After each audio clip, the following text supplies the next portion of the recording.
사람도 있다는 박수 쳐 행복하다면 웃으며 다 같이 박수 쳐 내가 지면 어때 그냥 시간은 신경 꺼 Assalamualaikum warahmatullahi wabarakatuh. Perkenalkan, nama saya Kana Syifa Aura Nadifa Putri Pratama dari kelas XE5.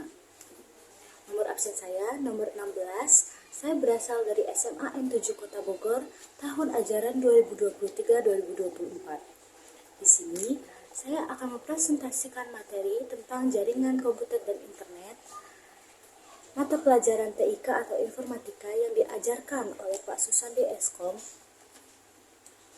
Dan tanggal pembuatan video ini 31 Januari 2024. Sebelumnya pasti kita sudah tahu ya, jaringan komputer itu seperti apa, jaringan internet itu seperti apa. Nah, kali ini saya akan membahas lebih detail dan lebih spesifiknya lagi apa itu jaringan internet, jaringan komputer, dan sistem-sistemnya.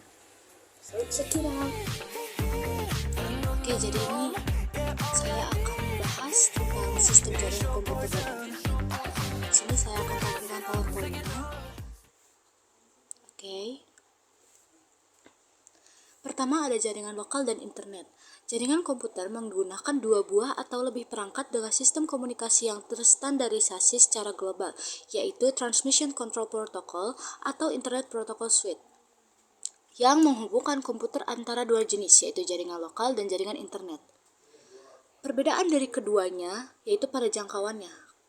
Kalau jaringan lokal itu memiliki jangkauan yang lebih terbatas dibandingkan dengan jaringan internet. Oke, next. Jaringan lokal. Jaringan lokal adalah jaringan komputer yang berkabel maupun nirkabel yang menghubungkan komputer dengan perangkat lainnya dalam area terbatas seperti tempat tinggal, sekolah, laboratorium, kampus universitas, atau gedung kantor. Setiap perangkat atau komputer yang terhubung dalam jaringan lokal akan memiliki ID unik yang berbeda satu sama lainnya yang disebut alamat IP atau IP address. Misalnya 192.168.0.1. Dalam implementasinya, biasanya satu perangkat akan disebut server, sedangkan perangkat lainnya disebut client. Oke. Di sini saya akan menjelaskan apa itu IP address. IP address merupakan identitas sebuah komputer dalam jaringan komputer yang berfungsi sebagai alamat pengiriman data dari satu perangkat ke perangkat lainnya. Mungkin kita bisa menganalogikannya ya, IP address itu seperti alamat rumah. Jadi misalkan saat kita ingin mengirim paket, tentunya akan lebih mudah kalau kita udah tahu alamat pastinya gitu. Biasanya IP address itu terdiri atas 32 bit yang dipisah menjadi 4 bagian sehingga setiap bagian akan terdiri atas 8 bit. 8 bit ini merupakan bilangan biner yang diterjemahkan ke dalam bilangan desimal. Oke, next. Di sini ada internet. Mungkin internet udah nggak asing lagi ya bagi kita karena kita setiap hari pasti menggunakan internet melalui ponsel, komputer, laptop, atau mungkin dengan alat-alat ini yang lain ya, alat-alat komunikasi yang lain. Oke, jadi sini ada internet. Internet sendiri merupakan kepanjangan dari interconnection networking, yaitu sebuah jaringan komputer yang menghubungkan banyak perangkat di seluruh dunia. Jadi jaringan internet ini tuh memungkinkan adanya pertukaran data paket atau packet switching communication protocol untuk melayani miliaran pengguna di seluruh dunia. Secara konsep, jaringan internet juga disebut jaringan area luas atau wide area network. Pasti udah nggak asing lagi lah ya bahasa ini bagi kita semua. Oke, untuk bisa mengakses jaringan internet, biasanya perangkat apapun harus terhubung dengan salah satu Internet Service Provider atau ISP dengan menggunakan mekanisme koneksi internet tertentu. Jika jaringan lokal tersebut terhubung dengan ISP baik secara kabel maupun nirkabel, perangkat dalam jaringan lokal bisa mengakses internet. Dan sejarah internet pun pada awalnya di tahun 1960-an. Dulu, internet hanyalah sebuah proyek penelitian yang didanai oleh Departemen Pertahanan Amerika Serikat pada tahun 1969 melalui proyek lembaga ARPA yang mengembangkan jaringan yang dinamakan ARPANET, Advanced Research Project Agency Network. Kemudian, berkembang menjadi infrastruktur publik pada 1980-an dengan dukungan dari banyak universitas negeri dan perusahaan swasta. Oke. Sama seperti jaringan lokal, setiap jaringan pada jaringan internet sama seperti jaringan lokal, setiap perangkat pada jaringan internet juga harus memiliki IP address yang berbeda-beda. Karena ini berlaku secara global atau juga biasa kita sebut dengan IP publik, ya, publik. Akan tetapi tidak semua perangkat lokal yang terhubung dengan internet menjadi atau memiliki IP publik, karena biasanya IP publik hanya digunakan pada perangkat utama yang terhubung dengan jaringan internet secara langsung. Next, di sini ada konektivitas internet. Koneksi dengan internet pada umumnya dilakukan menggunakan kabel internet yang biasa berupa kabel koaksial, kabel fiber optik, maupun kabel twist pair. Nah, biasanya ini juga bisa terhubung dengan jaringan internet tanpa menggunakan kabel atau wireless connection yang biasanya menggunakan Bluetooth, ya, kayak earphone Bluetooth atau speaker Bluetooth, itu kan wireless connection. Baik menggunakan kabel maupun tanpa kabel, keduanya memiliki metode tersendiri cara terkoneksi dengan jaringan internet. Di sini ada konektivitas internet pada jaringan berkabel. Ada dial-up PSTN, ya, Public Switch Telephone Network. Ini tuh memanfaatkan jaringan telepon rumah yang berbentuk kabel. Biasanya ini tuh untuk koneksi ini tuh biasanya digunakan untuk komputer, modem atau sambungan telepon rumah. Ini tuh dial-up ini tuh akan bekerja melalui jalur PSTN atau Public Switch Telephone Network hingga bisa terhubung dengan ISP. Dan kecepatan akses jenis koneksi ini pun hanya 12-20 kbps dan maksimumnya hanya bisa 56 kbps atau kilobyte per second. Next yang kedua ada ADSL, itu Asymmetric Digital Subscriber Line.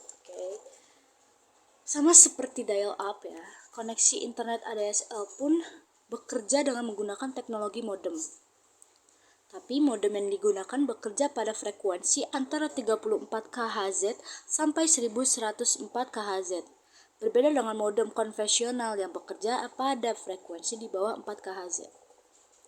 Dengan ADSL, kita bisa mengirimkan suara hingga fax ke pengguna lainnya dengan menggunakan frekuensi yang berbeda. Konektivitas internet dengan ADSL pada prinsipnya sama dengan dial-up yang menggunakan jaringan telepon kabel, seperti kayak membedakan jenis modemnya gitu. Jadi berbeda dengan jenis modem yang di ininya. Yang ketiga ada LAN, Local Area Network. Itu sistem kerjanya tuh menggunakan satu komputer sebagai server yang terhubung dengan internet menggunakan kabel telepon atau antena melalui Internet Service Provider atau ISP.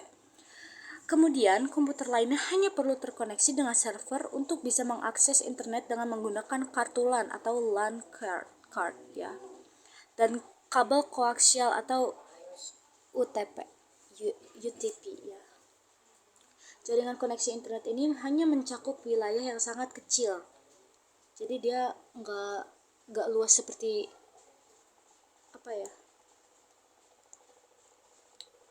nggak terlalu ini. Tapi biasanya local area network itu hanya cuman ini doang, kayak seperti yang di awal tadi, kayak di sekolah, di kantor, di universitas, atau ya di rumah gitu. Berbeda dengan wide area network. Next ada konektivitas internet pada jaringan dari kabel. Nah, Konektivitas internet pada jaringan nirkabel merupakan jaringan internet yang tidak menggunakan kabel untuk menghubungkan satu perangkat dan perangkat lainnya. Oke, pasti udah tahu lah, mungkin kayak wifi, terus ya GPRS, yang pasti kita setiap hari pakai wifi kan di internet, di HP atau ponsel kalian kan. Oke, saya akan menjelaskan apa itu konektivitas internet jaringan nirkabel ya. Jadi biasanya jaringan nirkabel ini sering dipakai untuk jaringan komputer baik pada jarak yang dekat beberapa meter. Nah, ini tuh biasanya memakai alat atau pemancar Bluetooth maupun pada jarak jauh itu tuh lewat satelit. Jadi jaringan nirkabel ini biasanya menghubungkan satu sistem komputer dan sistem yang lain dengan menggunakan beberapa macam media transmisi tanpa kabel. Contohnya kayak gelombang radio, gelombang mikro, maupun cahaya inframerah. Saya contohnya ya, ada GPRS, General Packet Radio Service. Jadi di sini ini tuh menggunakan Jadi jenis koneksi internet ini menggunakan gelombang radio untuk komunikasi data dan suara. GPRS ini biasanya mempunyai kemampuan untuk mengirimkan data dan suara pada alat komunikasi bergerak. Biasanya itu ini dipakai buat kayak transfer data, berbentuk paket data yang terkait dengan pengiriman surel atau surat elektronik ya, hingga berselancar di dunia maya. Biasanya layanan GPRS ini tuh dipasang pada jenis ponsel dengan tipe GSM atau Global System for Mobile Communication. Ya, jadi dia menggunakan gelombang radio ya untuk komunikasi data dan suaranya. Oke, next ada wifi. Mungkin ini udah nggak asing lagi bagi kita karena kita setiap hari menggunakan wifi ya. Jadi wifi itu merupakan singkatan dari wireless fidelity ya, yang merupakan sistem standar yang digunakan untuk terkoneksi dengan internet tanpa menggunakan kabel. Dan teknologi ini pun memakai frekuensi yang tinggi, berada pada spektrum 2,4 GHz. Salah satu keunggulannya itu praktis karena kita tidak perlu memasang kabel jaringan. Jadi kita hanya tinggal, kalau misalkan di ponsel pasti kalian udah tahu, pasti kita tinggal mengaktifkan tombol wifi-nya dan pasti udah bisa terpakai kan internetnya. Tapi koneksi wifi ini memiliki jangkauan terbatas karena dia karena dia untuk lokal area ya, nggak kayak wide area network. Oke, next ada akses satelit ya. Jenis koneksi internet ini merupakan layanan internet yang memakai antena parabola sehingga kecepatan akses tersebut tinggi. Namun, biasanya jenis koneksi ini pun memang mahal, terutama di Indonesia. Tapi dia tuh sepadan dengan kecepatan aksesnya tuh cepat ya, nggak tanpa nge-lag. Oke, next. Komunikasi dengan data ponsel.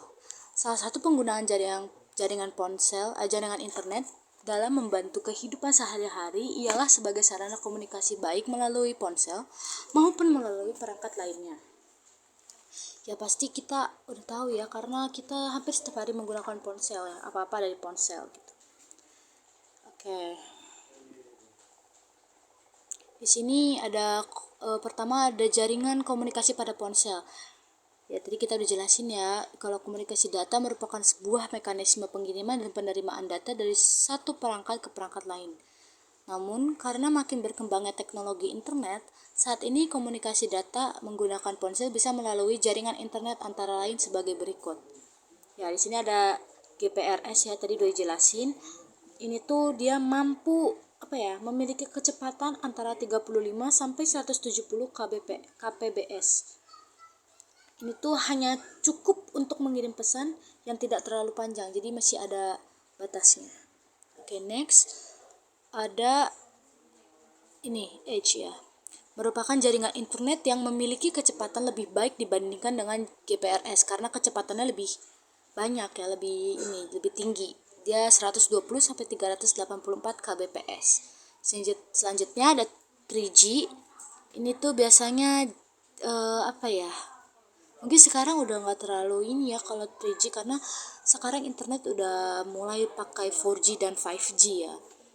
Ya, oke. Di sini ada 3G, terus ada oh ya, HSPA ya, high speed packet access. Terus ada 4G. Nah, ini yang dipakai saat ini ya, yang dibutuhkan oleh orang-orang sekarang. Oke, next ada oh ya, komunikasi data dengan ponsel. Oh, ini koneksinya. Oke, koneksi. Jadi koneksi ponsel ini sebuah perangkat ya yang bekerja layaknya sebuah komputer karena bisa terhubung ke dalam sebuah jaringan lokal maupun jaringan internet. Ada beberapa jenis koneksi jaringan pada perangkat ponsel yang digunakan untuk komunikasi data. Sebagian besar koneksi tersebut lebih banyak menggunakan media tanpa kabel, yaitu antara lain koneksi dengan kabel data, koneksi dengan Bluetooth, atau koneksi dengan Wi-Fi. Oke, di sini ada koneksi dengan kabel. Itu biasanya dilakukan dengan menggunakan data kabel yang penggunaannya itu lebih banyak untuk menghubungkan ponsel dan perangkat komputer atau perangkat lainnya yang memiliki port USB. Karena menggunakan kabel, jangkauan koneksi ini sangat terbatas sesuai dengan panjang kabel data yang kalian miliki atau yang kita miliki. Jadi dia masih ada batasannya ya. Oke, kalau Bluetooth adalah komunikasi data tanpa kabel yang menggunakan gelombang elektromagnetik yang beroperasi pada frekuensi 2,45. 2,45 ya. Bluetooth memungkinkan pengguna perangkat seperti ponsel, printer, mouse, keyboard, dan perangkat lainnya bisa terkoneksi tanpa kabel dengan jangkauan sekitar 1 meter. Dia nggak bisa terlalu jauh ya. Oke, selanjutnya terakhir ada koneksi dengan Wi-Fi. Koneksi data dengan jaringan tanpa kabel menggunakan teknologi Wi-Fi merupakan jenis koneksi yang banyak digemari. Alasan utamanya itu karena bandwidth-nya yang besar dan hemat energi baterai. Kapasitas bandwidth maksimum sangat bergantung pada jarak dan data rate dari perangkat access point. Kekurangannya jangkauannya yang tidak jauh, maksimum tuh 100 meter ya. Jadi dia more better dari Bluetooth. Kalau Bluetooth tuh 1 meter, kalau Wi-Fi itu 100 meter. Jadi dia hanya berlaku di local area network ya, Wi-Fi itu. Oke, tapi dia tuh dengan bandwidth yang minimumnya data rate 1 Mbps ya, Mbps. Ya, dengan data rate 1 Mbps. Oke, next ada proteksi data saat berinternet. Oke. Pasti kalian sering lihat ya kayak ketika kalian membuka website pasti ada tulisan HTTP atau HTTPS. Ya kan, di setiap web pasti ada itu. Oke. Di sini aku bakal bisa menjelaskan ya, ketika akan kita membuka sebuah situs web, kemudian kita melakukan login ke dalam situs web ya, memasukkan nama pengguna dan kata sandi. Apa kalian tahu bahwa data yang dimasukkan aman atau tidak mungkin bisa diketahui orang lain? Oke, di sini saya akan menjelaskan ya. Jadi cara paling mudah untuk mengetahui situs web yang dikunjungi itu aman atau tidak, kita bisa melakukan proteksi pada data yang diinput, ialah dengan melihat di alamatnya apakah didahului dengan HTTPS dan ada icon seperti kunci di sebelah alamat situs web. Oke, di sini aku jelasin ya. Jadi, Hypertext Transfer Protocol adalah protokol yang mengatur komunikasi antara klien komputer pengguna dan server komputer yang menyimpan data yang diakses melalui situs web. Jadi itu mengatur komunikasi ya antara komputer pengguna sama komputer yang menyimpan data yang diakses ya melalui situs web itu. Terus pada umumnya tuh cara komunikasi antara klien dan server ialah klien melakukan request kepada server, kemudian server mengirimkan respon terhadap situs web. Respon yang dimaksud dapat berupa file yang akan ditampilkan di browser yang kalian gunakan. Semua kegiatan tersebut diatur oleh suatu protokol HTTP. Sayangnya, HTTP tidak menjamin keamanan data sehingga ada potensi data yang bisa dimanipulasi. ada HTTPS adalah versi HTTP yang lebih aman, yang mampu menjaga keamanan data yang sedang diproses. Jadi sebenarnya HTTP dan HTTPS itu gak jauh berbeda. Jadi bedanya hanya HTTPS itu versi HTTP yang lebih aman, tapi kalau HTTP itu kurang aman ya, maksudnya belum secure. Oke, teknologi enkripsi berbasis HTTPS dinamakan SSL yang merupakan singkatan dari Secure Sockets Layer. Adalah suatu teknologi keamanan standar global yang memungkinkan komunikasi terenkripsi antara peramban web dan server web. Ini tuh banyak digunakan pada berbagai situs web untuk mengurangi risiko informasi yang bersifat sensitif, misalnya nomor kartu kredit, nama pengguna, kata sandi, email, dan lain-lain, dari pencurian atau perusakan oleh hackers atau peretas dan pencuri identitas. Biasanya sertifikat SSL ini berfungsi untuk mengotentikasi identitas situs web untuk menjamin pengunjung bahwa situs web tersebut bukan merupakan situs web palsu, sekaligus menenkripsi data yang sedang dikirim. Pada website yang dilengkapi dengan SSL, ketika kalian menekan icon kunci yang tadi saya bilang, akan muncul informasi tentang validitas dari sertifikat tersebut. Jadi kita tahu ya apa situs web itu aman atau tidak dengan kita menekan tombol icon kunci yang ada di atas sebelah HTTPS itu. Oke, segitu mungkin cukup materi yang saya sampaikan. Semoga bermanfaat. Wassalamualaikum warahmatullahi wabarakatuh. Hey, can you hear my heartbeat? Mungkin cukup sekian presentasi dari saya. Kesimpulannya, dengan adanya jaringan komputer kita bisa mengakses ya atau melakukan proses pengiriman data secara cepat dan efisien. Kita bisa berhubungan dengan orang yang berbeda negara, kayak misalnya kita mengirimkan teks, terus gambar, audio maupun video secara real. Kayak tadi saya jelaskan, itu tuh menggunakan koneksi kabel, ada yang menggunakan koneksi kabel, Bluetooth, Wi-Fi, dan lain-lain. Mungkin segitu saja. Mohon maaf bila ada salah kata. Billahi taufiq wa hidayah. Wassalamualaikum warahmatullahi wabarakatuh. Thanks for watching.